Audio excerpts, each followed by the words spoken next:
Se recuerda hoy el 5º aniversario del inicio de la pandemia del coronavirus que arrastró a Uruguay a una emergencia sanitaria decretada por el gobierno de Luis Lacalle Pou el 13 de marzo del 2020, cuando se conocieron los primeros casos del virus en nuestro país. La nueva normalidad, como se denominó a la situación del país en ese momento, trajo datos diarios de fallecimientos, actualizaciones en vivo del número de camas disponibles en los centros de tratamiento intensivos y científicos de laboratorios como protagonistas cotidianos del debate público y las conversaciones de cada día.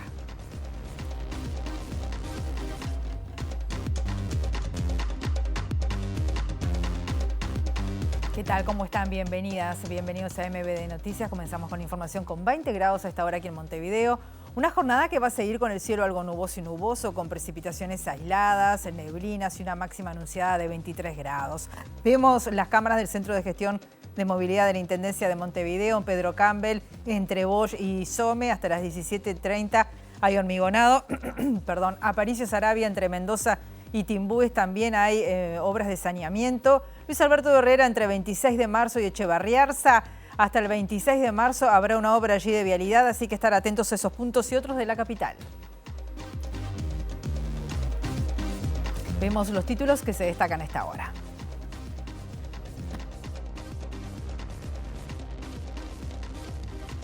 El primer Consejo de Ministros del actual gobierno sesionará en los próximos días y uno de los temas que estará en consideración será la renegociación del contrato del proyecto Neptuno, según lo confirmó anoche el presidente Yamandu Orsi, tras participar del acto de homenaje a David Fremd en la Beneverí.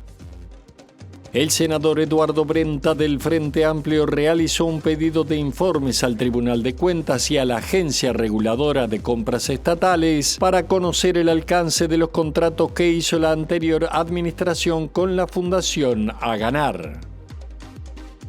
El director ejecutivo de Fundación Aganar, Alejandro Rico, dijo que la organización cuenta en plantilla con 1.700 vínculos laborales en todo el país y que se ha incrementado a 2.200 con los recientes contratos de jornales solidarios con las intendencias de Rocha y Paysandú. El ministro de Economía y Finanzas, Gabriel Odone, dijo que para establecer con claridad la real situación fiscal del país, todavía falta información de las cuentas públicas en varios organismos, pero acotó que lo que ya se conoce es un poco peor de lo que se había imaginado. La Fiscalía Especializada en Crímenes de Lesa Humanidad pidió la prisión de 9 militares retirados por los delitos de privación de libertad y torturas contra habitantes de San Javier durante 2 operativos realizados en dictadura. El Ministerio del Interior recibió autoridades policiales de la Unidad Nacional de Seguridad Vial y de las Intendencias de Montevideo y Canelones para aumentar los controles a motos y otros vehículos que circulen en infracción y sean utilizados para cometer delitos.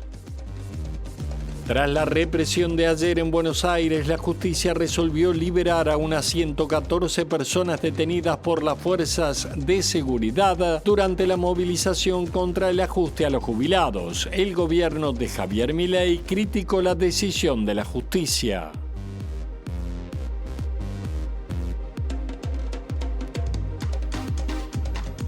Y comenzamos el informativo con la noticia de un nuevo accidente fatal en la construcción. Un trabajador de la construcción que desempeñaba tareas en dependencia del comedor número 1 de la Universidad de la República, allí en Frugoni 1419, falleció al caer de un andamio. Se trataba de Javier Urioste, de 46 años, padre de 3 hijos. Estaba realizando tareas de pintura sobre una escalera. No contaba con las medidas de seguridad pertinentes, según información recabada por MBD Noticias. El Sindicato Único de la Construcción y Anexos está convocando un paro nacional parcial por duelo de toda la industria para mañana, viernes 14 de marzo, de 9 a 13 horas. Los funcionarios responsables de los comedores de la Universidad de la República también iniciaron un paro de actividades y en horas de la tarde habrá asamblea de la Asociación de Funcionarios funcionarios del UDELAR. Y el Ministerio de Trabajo emitió un comunicado hace algunos minutos informando de un encuentro que se realizará hoy en la Inspección General del Trabajo a las 17 horas con representantes de la Cámara de la Construcción, de la Liga de la Construcción, el ZUNCA, la Inspección General de Trabajo y la Seguridad Social para reunirse de carácter urgente en el día de hoy, entonces, para analizar la situación y realizar un llamamiento conjunto a activar el máximo de los mecanismos de prevención de los accidentes. Como decíamos hoy, se recuerda el 5º aniversario del inicio de la pandemia del coronavirus y hay muchas repercusiones y reflexiones en ese sentido. El senador, por ejemplo, nacionalista Javier García, ex ministro de Defensa Nacional, destacó el camino definido por el gobierno para atender a la emergencia que, según dijo, permitió una rápida salida a la crisis, no sin dolor, dijo el legislador, quien también es médico de profesión, pero cuidando el trabajo de los uruguayos, dijo, y la salida para el día después. Y se declaró con una decisión que no estaba en lo que el mundo estaba haciendo, que estaba cuarentenando, que estaba encerrando a las casas a la gente, y con ello las consecuencias, no pérdida de trabajo, pérdida de salario, ni hablar del sistema educativo, etc. Y la decisión fue una decisión que fue icónica, y la primera en el mundo, que fue la de ejercer la libertad responsable, la de advertir, la de tomar las medidas, la de precaver, pero decir al fin de cuentas el salario de la gente tiene que estar porque hay que seguir alimentando, cuidando a la familia, y la libertad responsable fue lo que marcó el rumbo del tratamiento de la pandemia, que después fue visto en el mundo entero como un ejemplo, no sin dolor, porque cuántos uruguayos quedaron por el camino, y las familias que sufrieron eso, es decir, de algún familiar que falleció, pero significó poder hacerlo de tal forma que se cuidaba a los uruguayos, que se cuidó el trabajo de los uruguayos y que una vez superado, porque siempre sabíamos que va a haber un día después, el Uruguay pudiera salir adelante. Y bueno, no sin dolor, pero por algo el mundo miró la forma en que Uruguay condujo la... Bueno, acordémonos, es objetivo lo que estoy diciendo, que a los 15 días de la declaración de la pandemia, el PIT-CNT y el Frente Amplio organizaron una caceroleada en contra de las decisiones. El mundo con incertidumbre, en Uruguay con incertidumbre, no había un manual escrito, un protocolo de pandemia. La última había sido en principio del siglo XX, más de 100 años. Y bueno, nos encontramos con la incomprensión y muchas veces la utilización política de algo que hubiera sido necesario tener a todo el sistema político, a la sociedad unida. Luis Núñez, expresidente de la Sociedad Uruguaya de Medicina Intensiva, dijo hoy que le quedan dudas que realmente se haya aprendido algo en materia de respuesta sanitaria ante el impacto que tuvo el COVID en nuestro país. Para el intensivista sería muy importante que el país tenga un registro de los recursos humanos especializados con los que cuenta en caso de tener que enfrentar otra pandemia de estas características. A mí me quedan muchas dudas si realmente se aprendió algo o no. Sobre todo lo que es la respuesta sanitaria, ¿no? Tal vez en otras cosas quedó algo más aceitado, pero como que faltaría todavía, a mi entender, algunas cosas para corregir y no volver a pasar lo que pasamos. Igual, o sea, no hay ningún país en el mundo, y eso quedó demostrado, que esté preparado para una pandemia de este tipo. Nos encontramos con varios problemas, ¿no? Un problema básico, primero, desde el número de camas realmente habilitadas o disponibles. Ahí hubo muchos problemas para conseguir realmente esa información. De número de recursos humanos, o sea, al día de hoy, por lo menos, eso creo que no está del todo solucionado, ¿no? No hay un lugar donde tú puedas ir y decir, bueno, hay un determinado número de intensivistas que está trabajando. Nos enfrentábamos a que teníamos un sistema para el cual que no estaba preparado. Si bien, como te dije antes, ningún sistema lo está, nosotros en particular no está, ¿no? Si hubiéramos tenido la ola de casos que tuvimos en el 2021, en el 2020, los resultados que tuvimos en el 2021 fueron muy, muy malos, ¿ah? En particular, y lo hablo desde el punto de vista de medicina intensiva. Si esto no se nos hubiera agarrado en el 2020, hubiera sido muchísimo peor. Ya vamos a volver con este tema y otras reflexiones que tienen que ver con estos 5 años del inicio de la pandemia en nuestro país. Vamos a otros temas. Entre tanto, el primer Consejo de Ministros del actual gobierno va a sesionar en los próximos días y uno de los temas que estará en consideración será la renegociación del contrato con la empresa encargada del proyecto Neptuno, según lo informó anoche el presidente Yamandu Orsi, tras participar del acto de homenaje a David Fren en la Beneverit. El mandatario dijo que espera en cuestión de días tener acordado con los partidos de la oposición la distribución de los cargos en los diferentes organismos del Estado. Se está avanzando, supongo que cuestión de días, de verdad. ¿Y ahí son 34 los que ofreció inicialmente el gobierno? En principio sí, eso se ve, se está conversando. No es un número cerrado, obviamente son negociaciones que tienen que ver con distintos grados de responsabilidad. El mandatario también se refirió a cuándo comenzará la negociación con la empresa adjudicataria para la construcción de la planta de Arasatí. Cuando nos sentemos con el consorcio a conversar, ¿no? Hoy tuvimos una reunión de trabajo interna con todos los elementos sobre la mesa y bueno, semana que viene o cuando, yo creo que en el marco de nuestro Consejo de Ministros pondremos sobre la mesa todos los elementos como para ver cómo seguimos. Pero fue uno de los temas del trabajo de hoy. ¿Qué margen de maniobra hay?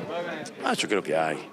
Hay un contrato que es lo fundamental y después hay alguna carta donde aparecen intenciones que habla de la voluntad de sentarse a conversar. No mucho más que eso, pero como en Uruguay nos conocemos todos, además, yo creo que hay salida. Además del contrato, hay una especie de nota donde se plantea la posibilidad de sentarse a analizar, más allá de lo que dice el contrato, que es lo que nos rige, ¿no? ¿Qué ministerios serían acá los encargados? ¿Ambiente, economía, qué otro? Por supuesto, ambiente y economía para empezar y la propia OCE, ¿no? Recibimos ahora nuestro primer móvil del mediodía, es el caso de nuestro periodista Eduardo Delgado. ¿Cómo estás, Eduardo? Bienvenido, buen mediodía para ti.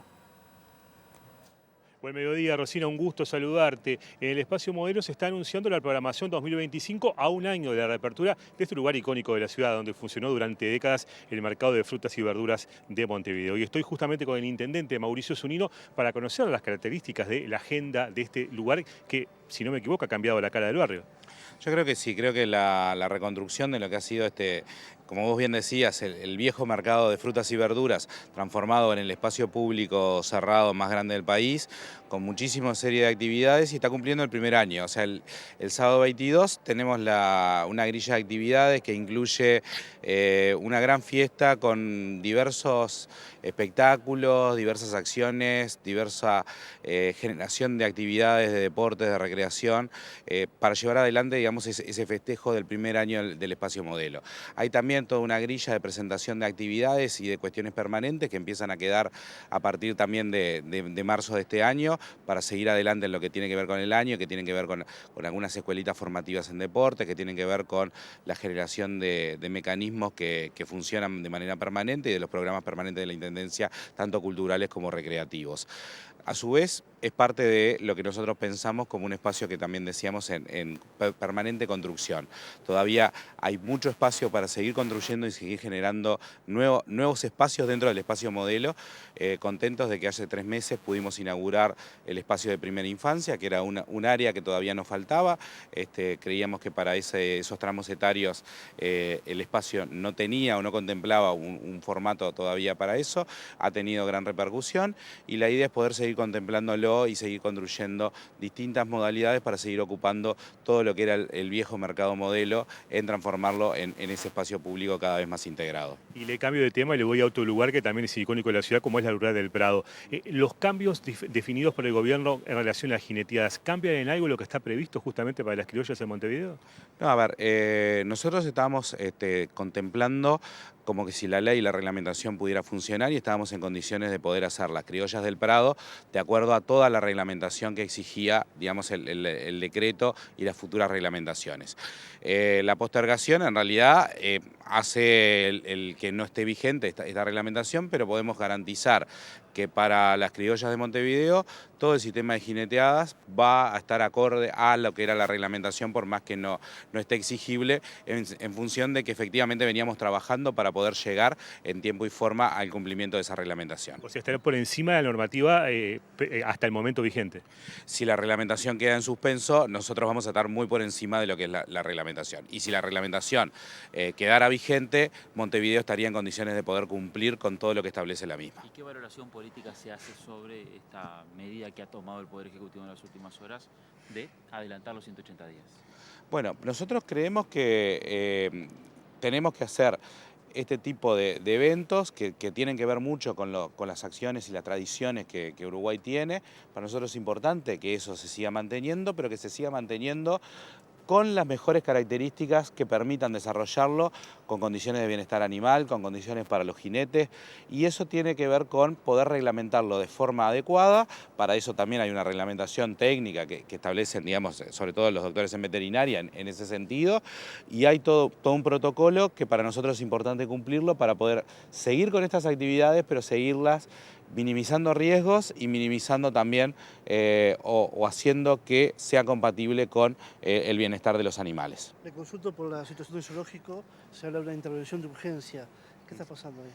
Nosotros entendimos que había algunos procesos que no nos terminaban de cerrar de cómo se venían llevando, y ante la posibilidad de que hubiese sistemas irregulares, lo que hicimos fue generar una resolución que permite la intervención del servicio, es decir, hay un servicio controlado, se investiga, se analizará y a partir de eso se verán las consecuencias que efectivamente tiene. Esto hoy el servicio está intervenido, es decir, hay autoridades puestas, digamos, para hacer el cumplimiento de esta transición. Hay una investigación en curso y de la misma saldrán los resultados. Hasta tanto no tener los resultados no podemos nosotros adelantar qué hay. Pero sí, claramente cuando nosotros vemos que hay algunas cosas que pueden presumirse como irregulares, optamos por este mecanismo que nos permite o que tiene la Intendencia para llevar adelante las mismas y dar las garantías para todos. ¿Qué se ha notado irregular, por ejemplo? No, a ver, eso es parte de lo que está en el proceso de investigación y preferimos todavía no adelantar hasta que no haya conclusiones. ¿De qué se empieza todo esto? Sí, que hay cosas que no terminan de cerrar dentro de los procesos. La Dirección de Cultura nos traslada algunos procesos que parecerían no tener ciertas regularidades y a partir de eso llevamos adelante la investigación. Como esto está en parte de la investigación, preferimos que efectivamente esto no va a demorar mucho en dar a luz a los resultados. Cuando estén los resultados efectivos no tendremos ningún inconveniente en trasladar si efectivamente hubo irregularidades, que efectivamente las corregiremos. Si no las hubo, también de decir que efectivamente no las hubo, pero sí de que hay procedimientos para por lo menos hacer esas investigaciones cuando entendemos que puede llegar a haber presunciones. Mientras se hace la investigación... Tiene que ver con los procedimientos generales del parque y de la actividad, en términos generales y globales. Mientras se hace la investigación, ¿la dirección de Villa Dolores, que está separada del cargo? Claro, lo que hay es una dirección que interviene, cuando se hace un proceso de intervención, se designa una dirección que cumple durante determinados tiempos, mientras se lleva adelante los procesos de investigación, para los efectos de que no haya interferencias con las investigaciones, es que se pone funcionarios que no corresponden a la unidad y que son los que actúan como interventores. Y si se compruebe que hubo ciertas irregularidades, ¿cuáles son las responsabilidades? ¿Hay sanciones? ¿Cuál es un sumario? Dependiendo del tipo, ahí tendrá que intervenir la división jurídica que entenderá en la gravedad o no de esas irregularidades que existan. Eran las palabras del intendente Mauricio Zunino Rosina en el año del aniversario justamente de la reapertura del espacio modelo y anunciando su programación para este 2025. Muy bien, muchas gracias, Eduardo. Ahora convocamos a nuestra periodista Juliana Perdomo. Buen mediodía, Juliana, para ti, para seguir hablando de estas repercusiones de los 5 años del inicio de la pandemia por COVID, particularmente en nuestro país, y lo que ha significado para el sistema de salud especialmente, ¿verdad, Juliana? Sí, exacto, Rosina, buen mediodía para todos. 5 años desde que irrumpió el COVID en nuestro país y se vieron los primeros casos y vinimos al encuentro del Sindicato Médico del Uruguay para hablar de todo este tema. Estamos con Daniela Paciel. Muchísimas gracias por estos minutos. Bueno, ¿qué recuerdan de ese día? ¿Qué significó el hecho de que hayan declarado emergencia sanitaria y qué aumentaran los casos y bueno, y se viera más perjudicado la labor de los médicos. Claro, sí. Bueno, estos 5 años además traen la reflexión de todo lo pasado en esos 2 primeros años, 3 años después de la declaración de la emergencia sanitaria. El 13 de marzo, nosotros con otro grupo de compañeros intensivistas de la Sociedad Uruguaya de Medicina Intensiva y de la Sociedad de Infectología, estábamos en el Ministerio cuando se hizo la declaración de la alerta sanitaria, con los primeros casos que se habían declarado.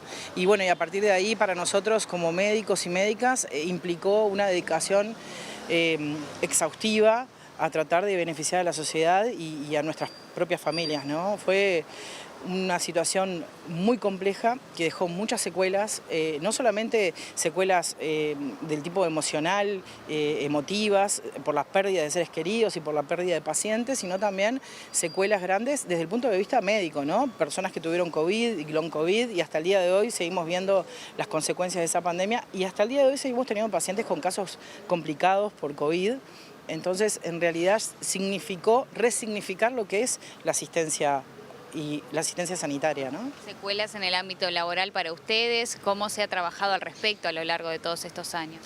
Bueno, algunas instituciones médicas han brindado soporte psicológico al personal sanitario, ya sea médicos, médicas como licenciados. Algunas otras instituciones no. Algunas personas han podido recurrir a este tipo de apoyo. Dentro del sindicato médico se creó una comisión de bienestar que está tratando de llegar a los compañeros, no solamente por el tema de COVID y las secuelas en sí de la pandemia, sino también por las secuelas que tenemos los médicos, que en general nos dedicamos a la asistencia a pacientes más graves en el día a día, y que hasta este momento no se había manejado mucho en el Uruguay el estrés postraumático que sí ocasiona la asistencia de estos pacientes, ¿no? ¿Qué aprendizaje quedó de aquellos protocolos, de la toma de decisiones que se tenían que realizar?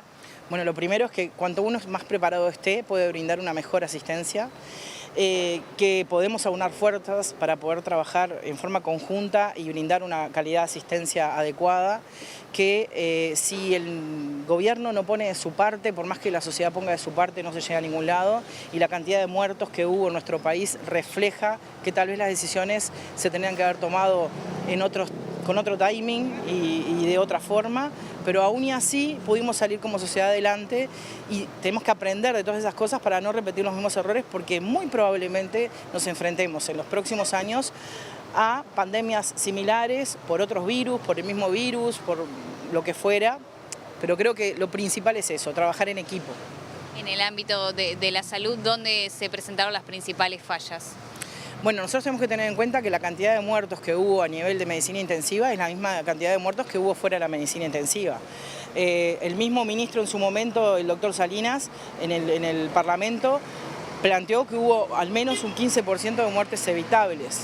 Es decir, que todo eso tiene que llevar a estudiar cuáles fueron las causas que llevaron a que hubiese esas muertes o hubiese las secuelas posteriores en el personal sanitario y en las personas que sufrieron la enfermedad. Por ejemplo, en su momento se pidió que bajara la cantidad de accionar a nivel social, que hubiese como una merma de interrelacionamiento. Obviamente que cuando los gobiernos toman las decisiones tienen que pensar en la economía, tienen que pensar en que la gente tiene que trabajar y llevar la comida a su casa. Pero podría haberse brindado ayudas de alguna forma para que la gente hubiese bajado la cantidad de actividades que estaba realizando. Sé lo que estoy diciendo.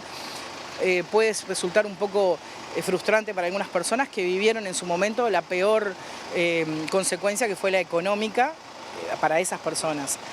Asistir a personas de 20 años que se nos morían, a personas de 40 años, sostener a la familia, llamar telefónicamente a las personas, y muchas veces en muchas instituciones no se permitía el ingreso de los familiares, fue extremadamente duro. Esperemos que no tengamos que volver a sufrir como personal de salud eso y como población en general, ¿no? En lo personal, ¿qué significó haber perdido compañeros en manos del COVID?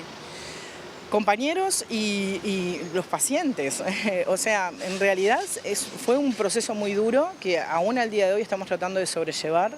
Creo que nos unió en cierto sentido porque nos dimos cuenta de lo que podemos dar, pero esperemos que no se tense y no se sobresature el sistema como estuvo sobresaturado.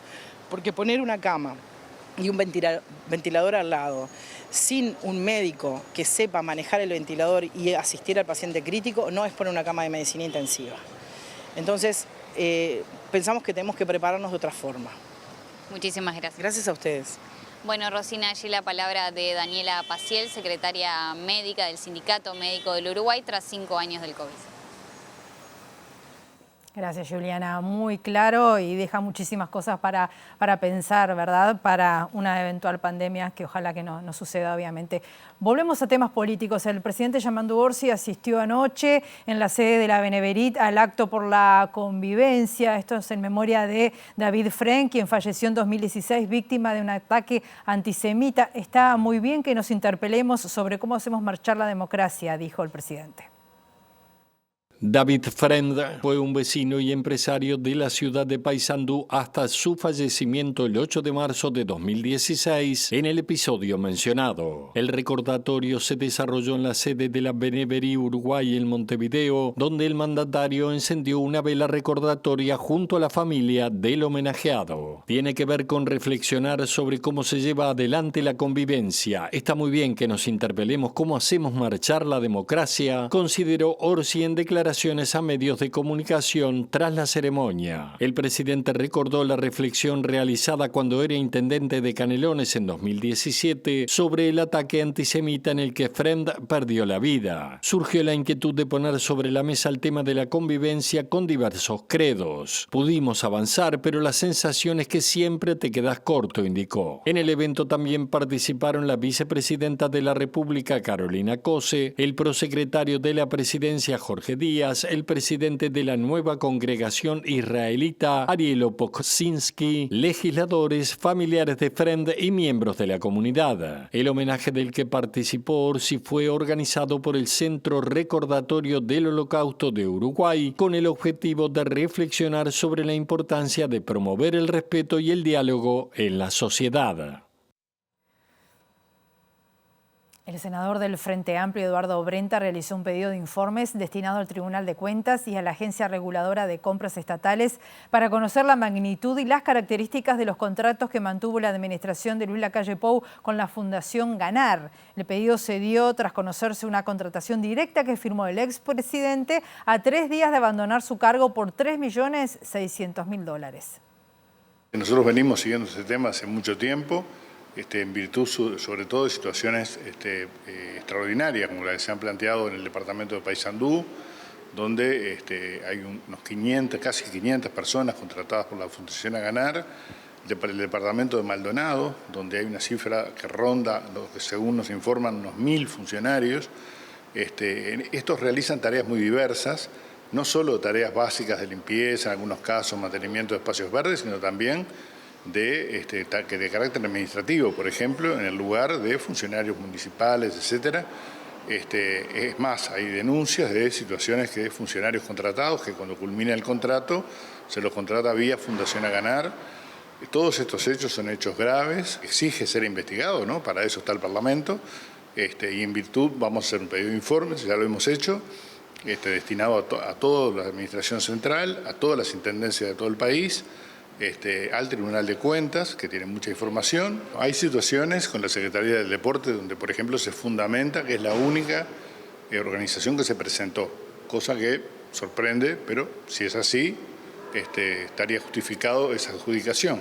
La multiplicidad de servicios, como te mencionaba antes, es una de las características que nos llama mucho la atención y hace que esta empresa provea desde acompañantes para personas con discapacidad hasta personas para el barrido, limpieza, toda clase de trabajos administrativos. El vínculo previo al 2020 con el Estado de la Fundación era totalmente diferente al que actuó en el último periodo. Sí, conocemos solo una relación con la Secretaría del Deporte, a posteriori para adelante, hay un crecimiento enorme.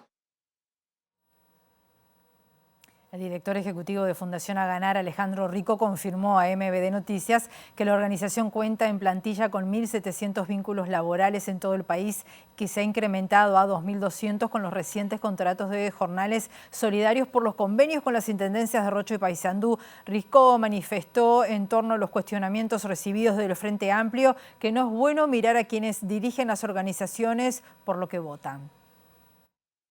El hecho de que yo haya ocupado un cargo de gobierno hace un cuarto de siglo me parece absolutamente irrelevante y lo que sí entendemos que es, no es bueno para la salud democrática del país y para la relación entre los partidos políticos y la sociedad civil, andarle mirando el pelo a las personas que dirigen las organizaciones. Porque yo te podría decir también que la mayoría de los directores o principales figuras de las organizaciones sociales más relevantes son de izquierda, y es así. Pero yo no digo por eso que los contratos que esas organizaciones tienen responden a su ideología. Nosotros estamos absolutamente tranquilos que más allá de todas las teorías que se están generando, no hay una sola denuncia que diga que Fundación Aganar malversó fondos, que no tiene una partida rendida, que hay oscuridad en la rendición de sus números. Esa resolución del Poder Ejecutivo es una prórroga, una extensión,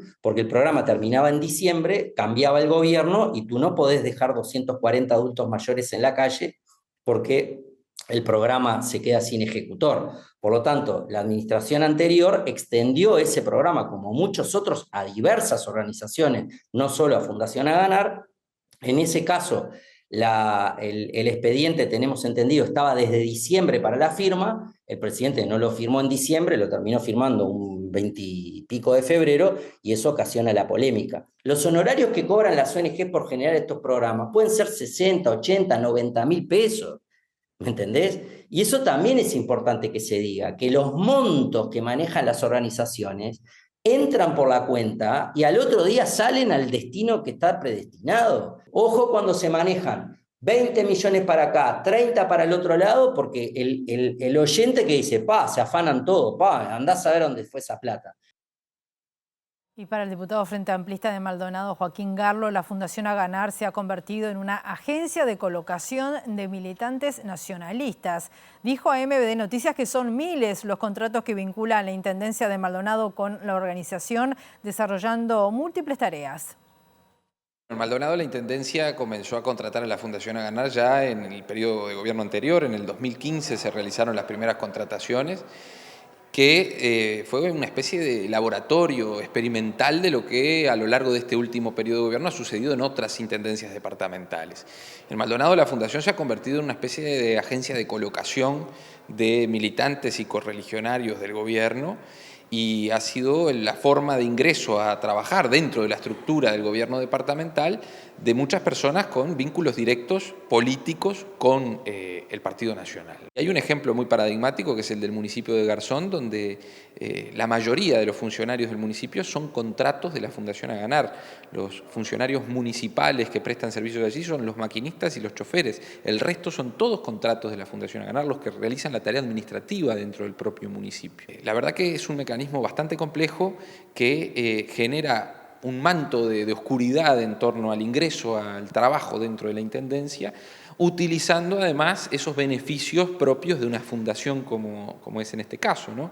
Estamos hablando de que no se pagan aportes a la Seguridad Social, que esos trabajadores tienen contratos a término que implican el no pago de la indemnización por despido, entre otras complejidades que presenta este tipo de contratación. Estamos hablando de miles de personas contratadas.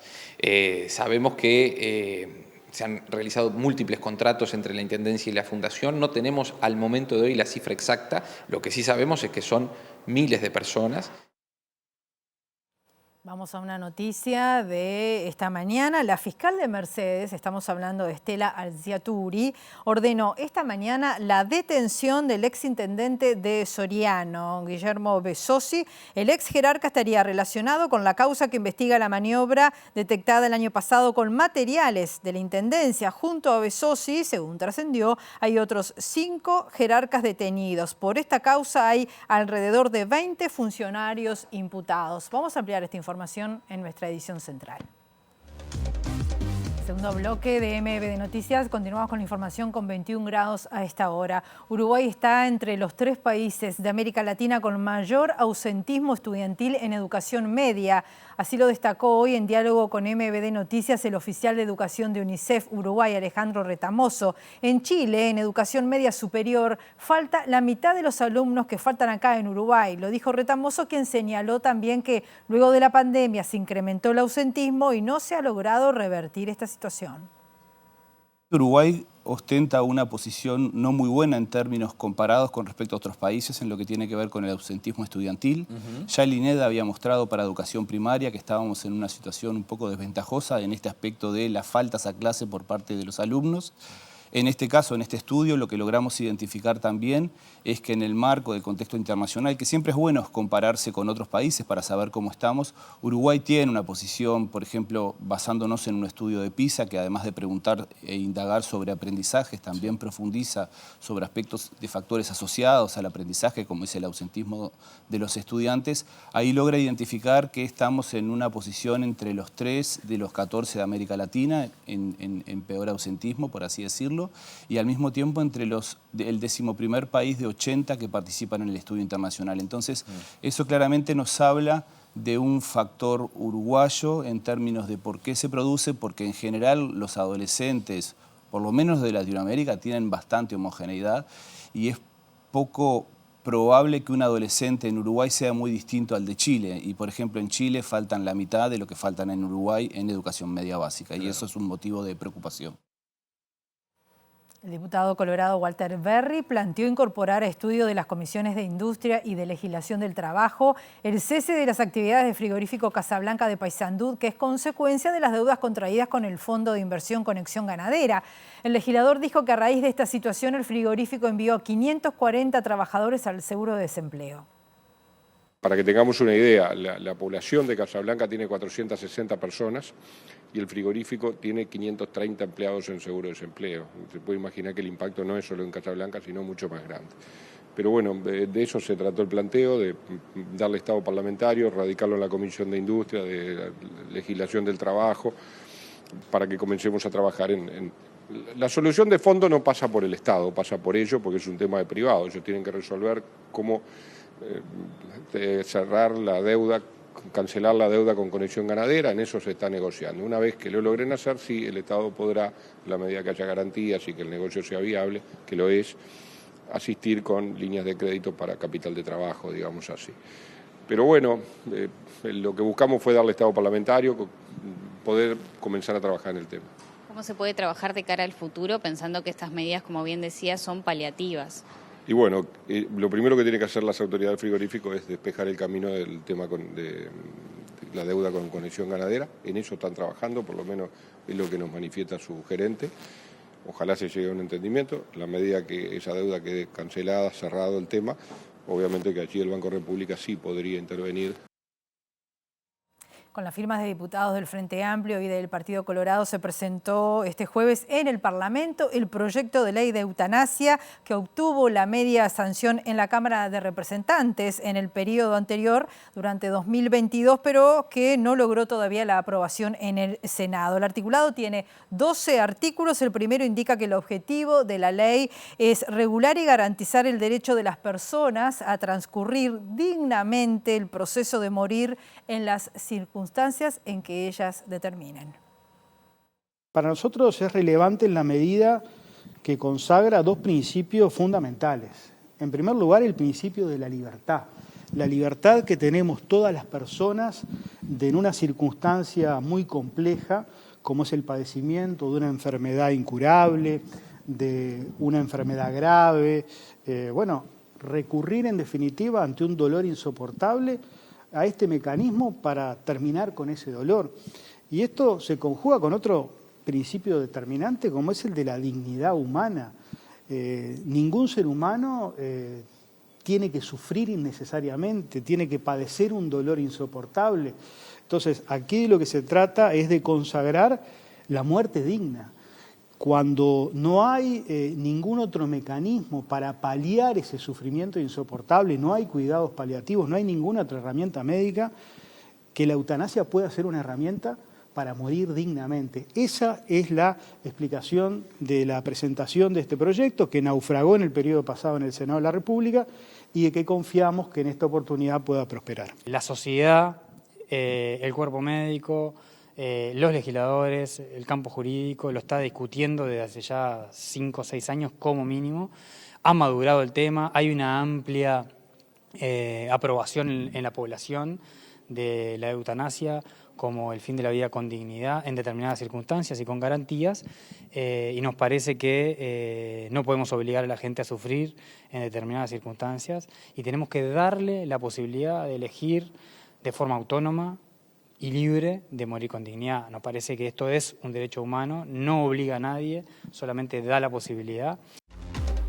Último bloque de MB de Noticias, continuamos con la información y vamos a recibir nuevamente a Juliana Perdomo. Decíamos al inicio del informativo que el Zunca decretó un paro para mañana, esto es ante el fallecimiento de un trabajador que estaba realizando sus tareas en el comedor número 1 de la Universidad de la República. Juliana, adelante.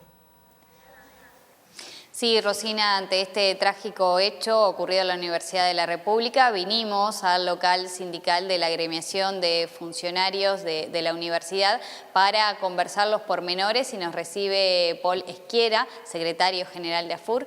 Muchas gracias por estos minutos. Bueno, ¿qué fue lo que aconteció y cómo se dieron los hechos?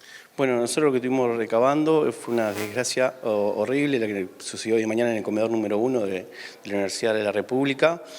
Un trabajador de una empresa tercerizada de la construcción, que a la vez de un subcontrato de otra empresa que ganó otra licitación dentro de la universidad, estaba haciendo un trabajo de pinturas sin ninguna medida de seguridad, una escalera arriba de un andamio, cerca de los 5 metros de altura. Cayó hoy 8:30 de la mañana y lamentablemente el trabajador perdió la vida allí. Un compañero del Zunca, un trabajador de 46 años con 2 hijos. 3 hijos, y nos encontramos con esa desgracia hoy de mañana a primera hora. Los compañeros nuestros que prestan servicio allí en el comedor fueron los primeros que trataron de auxiliar, pero bueno. ¿Se encontraba trabajando solo? Él tenía un compañero más y un encargado de esa empresa, que a la vez ya te digo es una subcontratación de otra empresa tercerizada, y los compañeros nuestros estaban en otro sector, sintieron el ruido del andamio, corrieron a auxiliarlo y estaba el compañero, que el único que estaba con él allí tratando de sacar el andamio, sacarlo de abajo. Los compañeros lo auxiliaron, pero no falleció ahí en el momento.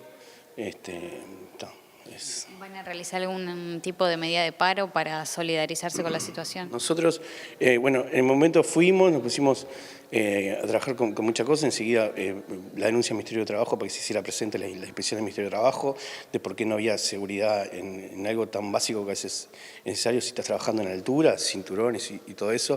Llamamos, contactamos a los compañeros del Zunca, que son los que a la rama que él pertenecía, al ser una persona tercerizada de ahí, y bueno, y nos pusimos en contacto a ver las medidas de las organizaciones. También tenemos varios compañeros del centro, nosotros somos una federación y el centro que pertenece ahí también había hecho ya, tenemos que recabar porque ahora estamos en pleno plenario, aparentemente ya teníamos varios informes sobre esta misma empresa y otra empresa que estaba haciendo otros trabajos en el otro comedor sobre respecto a esto de no cumplir las medidas de seguridad. Tenemos algunos correos ahí que ahora vamos a analizar, que le habíamos pedido a la autoridad de la Universidad de la República para que interviniera en esto, no lo ha hecho.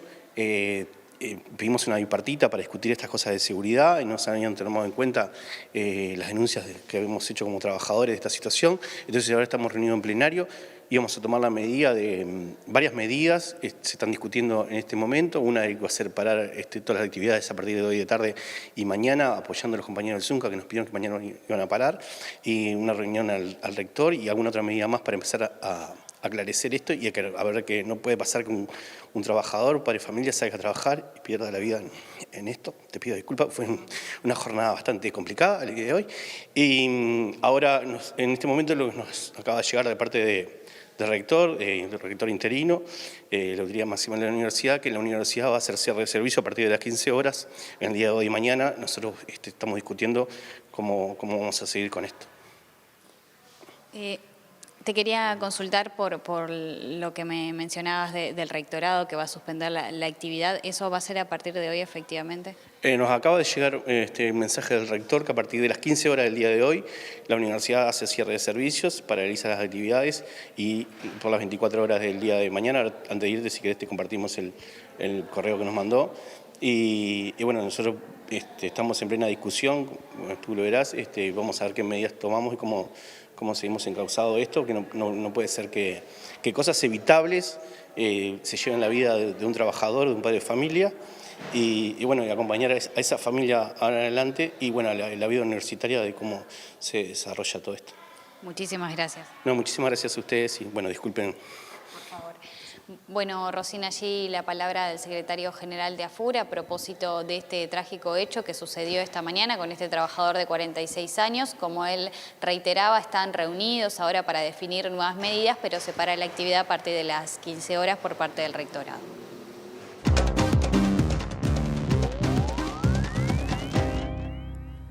Tras la represión de ayer en Buenos Aires, la justicia resolvió liberar a unas 114 personas detenidas por las fuerzas de seguridad durante la movilización contra el ajuste a los jubilados. El gobierno de Milei criticó la decisión de la justicia.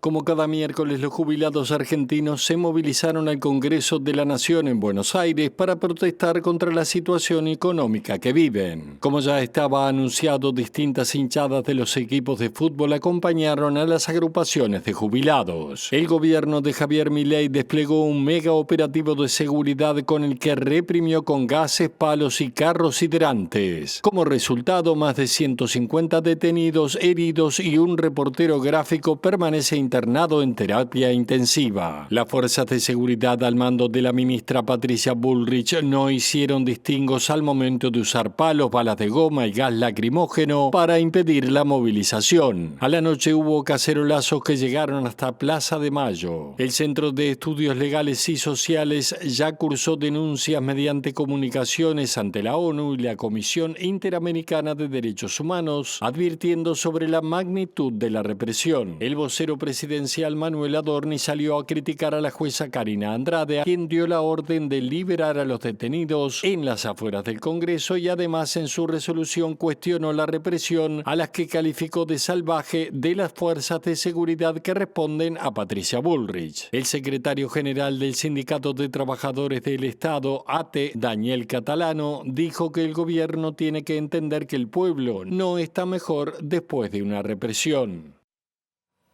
El ministro de Hacienda de Brasil, Fernando Haddad, dijo que el gobierno de su país no prevé tomar represalias contra los aranceles recién impuestos por Donald Trump, que afectan a las exportaciones brasileñas de acero a Estados Unidos. Haddad destacó que el presidente Lula da Silva ordenó mucha calma en este momento de tensión comercial con Washington. El gobierno de Donald Trump implementó este miércoles aranceles de 25% a las importaciones de acero, aluminio y otros productos de varios países, entre ellos Brasil, que es el segundo proveedor de acero a Estados Unidos después de Canadá. Ya negociamos otras veces en condiciones más desfavorables que estas, destacó el ministro de Economía Fernando Haddad, tras un encuentro en Brasilia con representantes del sector siderúrgico que le presentaron propuestas para proteger a la industria brasileña y, según el ministro en la reunión, consideraron que Estados Unidos solo puede perder con los aranceles que afectan a Brasil porque el comercio entre ambos países es muy equilibrado. Los ministerios de Exteriores y de Industria comunicaron en una nota que el gobierno estudiará todas las posibilidades de acción en el campo del comercio exterior para contrarrestar los efectos nocivos de las medidas estadounidenses y defender los legítimos intereses nacionales, incluso junto a la Organización Mundial de Comercio, señalando que hay reuniones previstas las próximas semanas con representantes de Estados Unidos. La balanza comercial bilateral asciende a unos 80.000 millones de dólares con un superávit de 200 millones favorable a Estados Unidos. Nos vamos, volvemos a la edición central a las 18:55 o mañana la primera edición a las 8. Que pasen muy bien, hasta luego.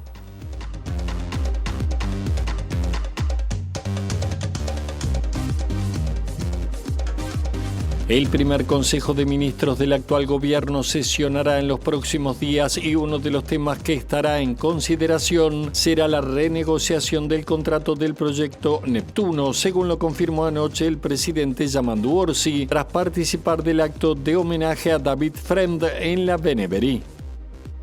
El senador Eduardo Brenta del Frente Amplio realizó un pedido de informes al Tribunal de Cuentas y a la Agencia Reguladora de Compras Estatales para conocer el alcance de los contratos que hizo la anterior administración con la Fundación A Ganar. El director ejecutivo de Fundación Aganar, Alejandro Rico, dijo que la organización cuenta en plantilla con 1.700 vínculos laborales en todo el país y que se ha incrementado a 2.200 con los recientes contratos de jornales solidarios con las intendencias de Rocha y Paysandú. El ministro de Economía y Finanzas, Gabriel Odone, dijo que para establecer con claridad la real situación fiscal del país, todavía falta información de las cuentas públicas en varios organismos, pero acotó que lo que ya se conoce es un poco peor de lo que se había imaginado. La Fiscalía Especializada en Crímenes de Lesa Humanidad pidió la prisión de 9 militares retirados por los delitos de privación de libertad y torturas contra habitantes de San Javier durante 2 operativos realizados en dictadura. El Ministerio del Interior recibió autoridades policiales de la Unidad Nacional de Seguridad Vial y de las Intendencias de Montevideo y Canelones para aumentar los controles a motos y otros vehículos que circulen en infracción y sean utilizados para cometer delitos. Tras la represión de ayer en Buenos Aires, la justicia resolvió liberar a unas 114 personas detenidas por las fuerzas de seguridad durante la movilización contra el ajuste a los jubilados. El gobierno de Javier Milei criticó la decisión de la justicia. Se recuerda hoy el 5º aniversario del inicio de la pandemia del coronavirus que arrastró a Uruguay a una emergencia sanitaria decretada por el gobierno de Luis Lacalle Pou el 13 de marzo de 2020, cuando se conocieron los primeros casos del virus en el país.